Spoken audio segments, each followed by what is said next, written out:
זה ממש טעים. קח בלו. ביום שבת עולה העונה החדשה של משחקי השף.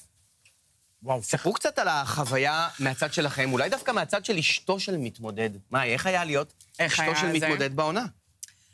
היה ממש כיף, האמת היא שהיה ממש לראות אותו ככה פורח וזה, כי הרי במסעדה, אין לך את ה... כשאתה עובד במסעדה, אין לך את הכוח של היצירתיות, וכאילו כזה freedom, איך אומרים, זה חופשיות. חופש, כן. לעשות את מה שאתה רוצה, ולראות אותו הולך ומקבל את כל המשימות, ועושה כל מיני מנות אחרות, שביום יום הוא לא יכול לעשות, זה ממש היה כיף לראות אותו כזה... לאיזה שופט הכי התחברת שם? תגידי את האמת, בלי לפחד. לאיזה שופט? כן. עם אסף יש לנו כאילו רומן ארוך, אז... כן, אסף? אבל זה היה ממש כיף להכיר גם את מושיק ויוסי. הם אנשים מקסימים, גם הלכנו אליהם למסעדות וזה, והכרנו אותם קצת יותר לעומק. ומושיק הוא טדי בר. תודה.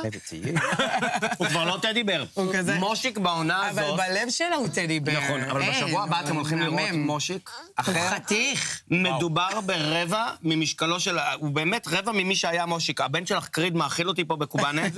זה מאוד חמוד מצדך שאתה מאכיל אותי בצורה כזאת. יש לכם פה עוד לטעום.